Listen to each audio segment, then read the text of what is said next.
ಹಿರಿಯವರಿಗೆ ಎಂದಿಗೂ ವಾದಿಸಬಾರ್ದು. ಯಾರಿಗಾದ್ರೂ ಅಷ್ಟೇ ಕೋಪ ಬಂದೇ ಬರುತ್ತೆ, ದ್ವೇಷ ಅನ್ನೋದು ಇದ್ದೇ ಇರುತ್ತೆ. ನೋಡು, ಈ ಸಂದರ್ಭದಲ್ಲಿ ನಾನು ಬಂದಿರುವ ಸಮಯವೇ ಸರಿ ಇಲ್ಲ. ನೋಡು, ನಾನಿನ್ನು ಬರ್ತೀನಿ, ಆಯ್ತಾ? ಭಾವ, ಮನೆಗೆ ಬಂದ ಅಪರೂಪದ ಅತಿಥಿಗಳನ್ನ ಅವಮಾನ ಮಾಡಿ ಹೊರಗೆ ಹಾಕ್ಬಿಟ್ರಲ್ಲ. ಈಗ ಈಗ ನಿಮ್ಮ ಮನಸ್ಸಿಗೆ ಸಮಾಧಾನ ಆಯ್ತು ತಾನೇ? ಇವರು ಲಕ್ಷ್ಮಿ ಲಕ್ಷ್ಮಿಗಳು ಒಳ್ಳೆಯವರಲ್ಲಮ್ಮ. ಕಣ್ಣಲ್ಲಿ ಕಣ್ಣೀರು ತುಂಬಿಲ್ಲ, ಬರೀ ಬರೀ ರಕ್ತವೇ ತುಂಬಿದ ಕಣಮ್ಮ. ಅವರ ಮಾತಿಗೆ ನೀ ನಂಬಿದ್ರೆ ನೀನು ಬಾಳು ಸರ್ವನಾಶವಾಗೋಗುತ್ತಮ್ಮ, ಸರ್ವನಾಶವಾಗೋಗುತ್ತೆ. ನೋಡಮ್ಮ, ನೀನು ಸ್ವಲ್ಪ ಎಚ್ಚರಿಕೆಯಿಂದ ಹೆಜ್ಜೆ ಹಾಕು. ಎಚ್ಚರಿಕೆಯಿಂದ ಹೆಜ್ಜೆ ಹಾಕೋದನ್ನ ನಾನೇನೋ ದಾರಿ ಬಿಟ್ಟ ನಾರಿ ಅಲ್ಲ. ನನಗೂ ಕೂಡ ಎಲ್ಲ ಗೊತ್ತಿದೆ. ಗೊತ್ತಿದ್ದು ಈ ಗೋಮುಖ ವ್ಯಾಘ್ರನಿಗೆ ಮನೆಗೆ ಯಾಕೆ ಕರ್ಕೊಂಡ್ ಬಂದೆ? ಮನೆಗೆ ಯಾಕೆ ಕರ್ಕೊಂಡ್ ಬಂದೆ? ನಾಳೆ ಊರ್ ಜನ ನೋಡಿದ್ರೆ ಏನಂದಾರು? ನೋಡಮ್ಮ ನೋಡಮ್ಮ, ನಿನಗೆ ಕೈ ಮುಗಿತೀನಿ ತಾಯಿ. ಸಂಘ ಬಿಟ್ಟು ಬಿಡು. ನಾಳೆ ನನ್ನ ತಮ್ಮನಿಗೆ ಈ ವಿಷಯ ಏನಾದ್ರೂ ಗೊತ್ತಾದ್ರೆ ನಿನ್ ಬಾಳು ಏನಾಗ್ಬೋದಮ್ಮ? ಸ್ವಲ್ಪ ಯೋಚನೆ ಮಾಡಿದೀಯಾ?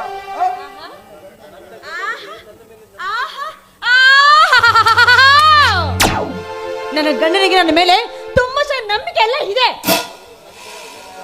ಅವ್ರೆಷ್ಟೇ ಆದ್ರೂ ನನ್ನ ಗಂಡ ಅಲ್ರಿ. ಅದೇನೇ ಇದ್ರು ಕೂಡ ನನಗೆ ಸಂಬಂಧಪಟ್ಟ ವಿಷಯ. ಅದ್ ಹೇಳೋದಕ್ಕೆ ನೀವ್ ಯಾರು ಅಂತ ನನಗೆ ನೋಡಿ. ಇನ್ನು ಮುಂದೆ ಇಷ್ಟ ಇದ್ರೆ ಇಲ್ಲಿ ಇರಬಹುದು, ಇಲ್ದೇ ಇದ್ರೆ ಈ ಮನೆ ಬಿಟ್ಟು ಹೊರಟು ಹೋಗಬಹುದು. ಏನಮ್ಮ ನಿನ್ನ ಮಾತು?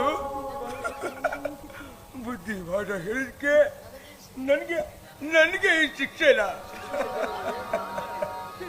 ಶಿಕ್ಷೆ ಕೊಡೋದಕ್ಕೆ ನಾನು ಯಾರು ನೋಡಿ? ನನ್ನವರಿಗೆ ಮನೆಗೆ ಬರೋದ್ರೊಳಗೆ ಮೊದಲು ಈ ಮನೆಯಿಂದ ಹೊರಡಿ. ನೀವು ಹೋಗ್ರಿ ಮೊದಲು ಮನೆಯಿಂದ ಆಚೆ. ಏನಮ್ಮ ನಿನ್ನ ಮಾತು? ನಾನು ಕಟ್ಟಿದ ಮನೆಯಲ್ಲಿ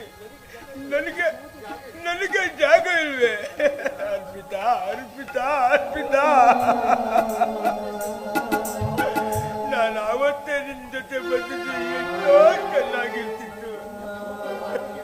ಆದ್ರೆ ಇನ್ನು ನಿನ್ನ ಸಹೋದರಿಯ ಸವಿತಳ ಮಾತಿಗೆ ಬದುಕಿ ಇಂಥ ಪರಿಸ್ಥಿತಿ ಇಲ್ಲ. ಹೌದು ಹೌದು, ಇಂದು ನಾಳೆ ಸಾಯೋ ಈ ವಯಸ್ಸಿಗೆ ಈ ಮನೆಯಲ್ಲಿದ್ರೆ ನನಗೆ ಯಾವ ಮರ್ಯಾದೆನೂ ಇಲ್ಲ. ನಾನು ದೂರ ಬಿಡ್ತೀನಿ.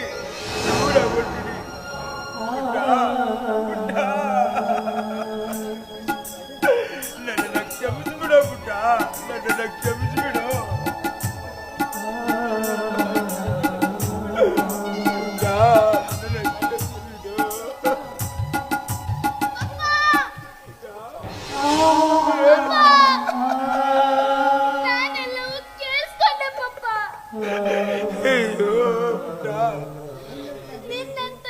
ನಿನ್ನಂತ ಹಿರಿಯ ಜೀವಕ್ಕೆ ಅದು ಈ ಪರಿಸ್ಥಿತಿಯಲ್ಲಿ ಬದುಕಬೇಕಾದ ಈ ಮನೆಯಲ್ಲಿ ಜಾಗ ಇಲ್ಲ ಅಂದ್ರೆ ನನಗೂ ಬದುಕಲು ಜಾಗ ಸಿಗುವುದೇ ಪಪ್ಪ.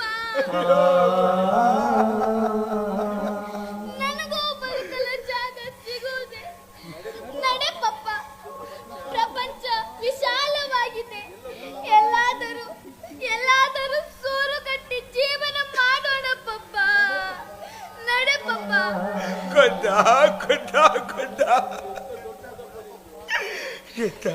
ಎಂತ ದೊಡ್ಡ ಗುಣಗಳು ನಿಂದು. ಸಾಕಪ್ಪ ಈ ಮನೆಯ ಋಣ. ನಾವು ಎಲ್ಲಾದ್ರೂ ದೂರ ಹೊರಟೋಗೋಣ.